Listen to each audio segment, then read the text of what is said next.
Hey everyone, my name is Bassem Haidar. I'm a PhD candidate at Stellantis Group, which is a fusion between Group PSA, Peugeot Citroën, and FCA Group Fiat Chrysler. And today I'm glad to be here with you and to present the study on assessing the trade-off between battery capacity and charging power of battery electric vehicles, a French case study. This work comes with a collaboration between me, Pascal Dacosta from Centrale Supélec, Laboratoire Génie Industriel, Yann Lepoutre from Mistec Business School, and Fabrice Vidal from Stellantis Group. Therefore, I will begin by introducing the subject, the literature review, the methodology, some results, the robustness checks in order to conclude. As an introduction, we all know that climate change is one of the most important challenges of this century. The transportation sector accounts for 30% of GHG emissions, 44% of which are emitted by normal vehicles. Therefore, public authorities such as European Commission or governments all around the world decided to stop the CO2 increase. And they put public interventions such as the signature of the Paris Agreement in 2016. This will lead us to identify an engagement, which is the CAFE engagement. CAFE stands for Corporate Average Fuel Economy. And this engagement is about fixing the CO2 emissions per vehicle manufacturer. For example, in 2020, the CO2 limitations or limit was 95 grams CO2 per kilometer, and it should decrease to reach 20 grams CO2 per kilometer in 2050. It should be noted that the penalty for non-respect of these emissions should be paid by automotive manufacturer, which is 95 euros per car per exceeded gram CO2 per kilometer. Also, we all know that Stellantis is one of the most important automotive industries or automakers is engaged in the CAFE engagement, is committed in the CAFE engagement. How we can respect the CO2 emissions? One of the solutions is to increase the sales of electric vehicles, battery electric vehicles or plug-in hybrid ones. Why? Because they have less life cycle assessment and therefore CO2 emissions. However, we have some barriers that are limiting the CO2, increase of electric vehicle sales, which are the charging infrastructure, high investments, limited autonomy, and battery technology. And in this study, I will focus on three of them: charging infrastructure, high investments, and limited autonomy. Let's go to the literature review. The question of which combination of battery capacity and charging power is rarely studied in the literature because it's come with respect of the interception of two studies. One, the battery capacity or the autonomy of the vehicle, and two, the charging power and charging deployment, charging infrastructure deployment. We have three studies that try to answer this question in the United States and Germany. One of them was made by Funke and colleagues, and they decided to compare the investments in larger battery capacities or bigger battery capacities and more charging infrastructure for long German trips. The conclusion is that we should invest in fast chargers rather than bigger batteries for long trips needs, in the case of the US and Germany.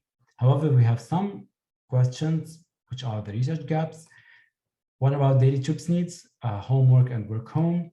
What about 7, 22, and 50 kilowatt chargers? Which trade-off between battery capacity and types of chargers when no at-home sockets? So we cannot install a private charger at home. Therefore, the research question is, for people who cannot install a private charger at home, where should we invest? In bigger batteries or in more public charging points? And which power of charging? Therefore, I will go through explain the methodology. The methodology is quite simple. First, we simulate 12 scenarios of battery electric vehicles. The difference between scenarios is that we increase the battery capacity of 5 kilowatt hour from 15 to 120 kilowatt hour battery electric vehicles. We simulate the daily individual BEV profiles over 1 month. We consider that we have three types of vehicles: small, with battery capacity between 15 and 20 kilowatt hour, medium between 25 and 45, and large between 50 and 120. Also, we have taken into account some hypotheses. We will consider only people that cannot install a private charger at home, and therefore they are obliged to use the public charging infrastructure. The driver will charge from 20% to 80%. We consider a trip a homework and a work home, so only for daily trips needs. And what are the daily trips needs? The annual vehicle traveled kilometers and WLTP needs for urban areas, approximately 7,000 kilometers per year, and for rural areas, 38,000 kilometers per year. And therefore, we will take two case studies, urban and rural ones.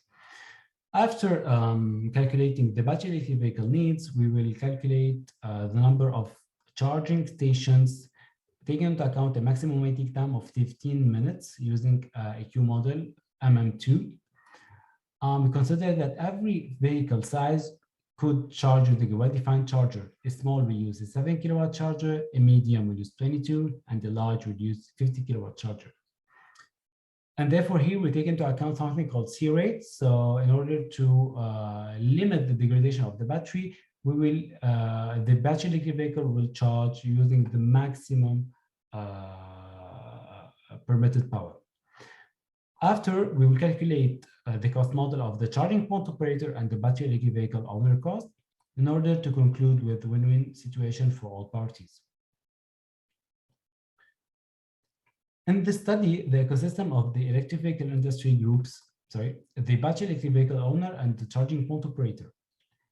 How we can calculate the cost model? We'll take into account the equivalent annual cost, which is the annual cost of owning, operating, and maintaining an asset over its entire lifetime. For the battery electric vehicle owner, we want to minimize the investments and the costs. And we take into account the difference in annual costs between purchasing a battery electric vehicle and a thermal one. And therefore, we want to minimize the delta AAC. And the delta is the AC of the BEV minus the AC of an ICEV or a thermal vehicle. Similarly, for the charging point operator, we want to minimize the costs. And we take into account the revenues of vehicles that are charging in order to conclude of the win-win situations for two parties. For the vehicle customer cost model, I will not detail the equation, but we will take into account the amortized investments and the daily charge expenses. And as I said before, we will take into account the difference between purchasing the battery electric vehicle and the thermal one. And for sure, we compare the same type of vehicle. When we compare, when we calculate the difference in small vehicles, the parameters will change when we switch into medium vehicle and large vehicle. For the charging point operator business model, we have the same logic. First, we have the amortized investments. Second, we have the real charge expenses, and third, we have the revenues from the battery electric vehicle owners. Let's go to the results. First, I will represent the graphs that will detail the delta AAC. So delta AAC is the difference, the cost model of the battery electric vehicle owner in blue here. And we have in orange the charging duration per month for urban and rural areas. So for urban areas, we can see here that switching in the electric mobility for battery electric vehicle owners will have a gain on the cost on the owner, because a delta AAC, a negative delta AAC is guaranteed between 15 and 50 kilowatt hour. The most cost efficient solution is 15 kilowatt hour, which comes with the most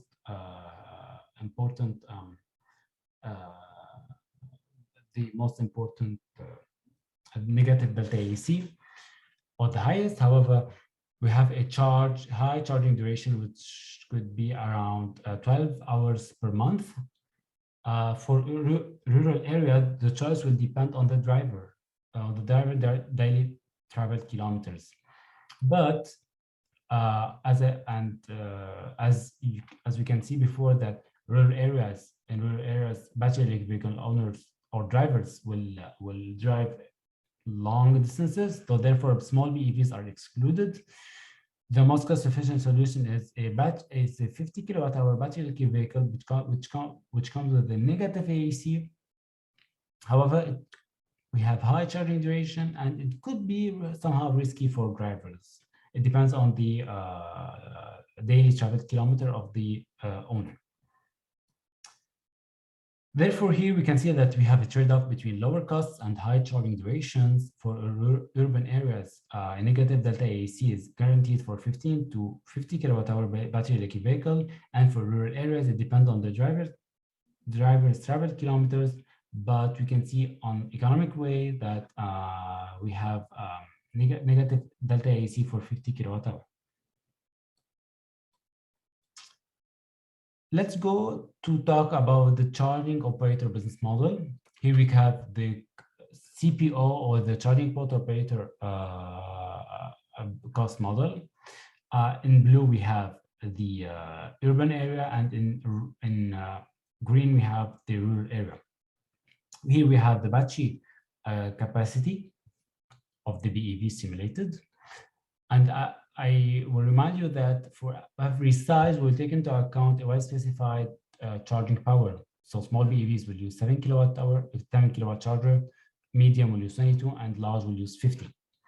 It should be noted that we take into account different pricing levels or different tariffs from real charging offers. We take into account the offers from ChargeMap. A positive AAC means that we have a deficit. So we have more costs than revenues. For small BEVs, we can see that here that we do not have a profit. Therefore, it should be recommended to change the tariffs of 7 kilowatt chargers. For medium, we have revenues from 35 kilowatt hour battery electric vehicles. So therefore, we should revise the charging tariffs for 25 and 30 kilowatt hour in order to have a gain in this spot. And for large BEVs, we have gain in the for the charging port operator. The maximum is guaranteed between 45 and 50 kilowatt hour charge battery electric vehicles, and therefore with 50 kilowatt chargers.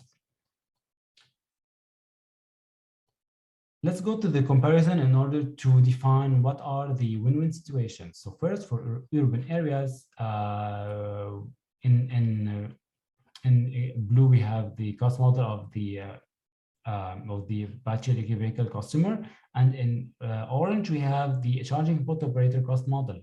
And you can see here that we have the win-win situations that are defined with first we should take into account 35 kilowatt hour and 50 kilowatt hour battery electric vehicles, and deploying 22 and 50 kilowatt chargers. Similarly, for the rural areas, where we take into account only 50 kilowatt hour battery electric vehicles, but somehow it could be somehow risky for some drivers, and we should deploy 50 kilowatt chargers. We had a bunch of robustness checks in order to have solid results.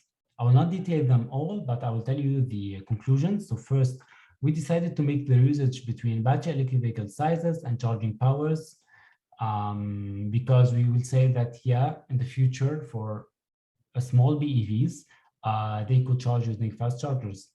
We do not know. Therefore, we decided to mix all the charging powers with all the battery electric vehicle sizes, and we have similar conclusions to our results. Second, as a robustness check number 2, we changed the charging tariff and take into account another charging port operator, and also we take into account real charging tariffs. Also, we have similar conclusions to our results.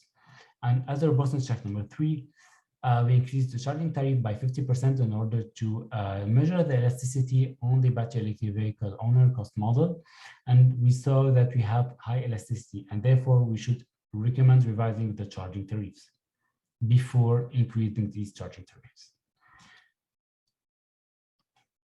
As a conclusion, yes, we have similar results to our similar conclusions to our results, and we should revise the increase in charging tariffs and measure the elasticity on the driver's cost model. So let's go to the conclusion. This study answered the research question of which combination of battery capacity and charging power for battery electric vehicles, urban versus rural French case studies. We used the equivalent annual costs in order to analyze the cost model of the battery electric vehicle owner and the charging point operator. We simulated 12 scenarios of different privately purchased battery electric vehicles. We took into account some hypotheses from, for example, we have 3 sizes of battery electric vehicles. Each size will use a well-specified charger. All battery electric vehicle owners will charge using a public charging infrastructure, and they will not use a private charger because they cannot install a private charger at home. We took into account only daily trips needs, and we neglected the long trips needs. For urban area stories, we can see that we have 2 solutions: 35 to 45 kilowatt hour battery electric vehicle with 22 kilowatt chargers, and 50 kilowatt hour battery electric vehicle with 50 kilowatt chargers. For rural areas, we have the most cost-efficient solution, which is 50 kilowatt hour battery electric vehicles, but somehow it will be risky for some drivers. Therefore, it's highly individual, but we should deploy 50 kilowatt chargers in rural areas. The results of robustness checks are similar to our conclusions, and therefore I'm glad to answer your questions. Thank you for your attention. I'm glad to answer your questions. If you have any question or any comment of all the presentation and the study, please send it to me to bassem.haidar@stellantis.com. And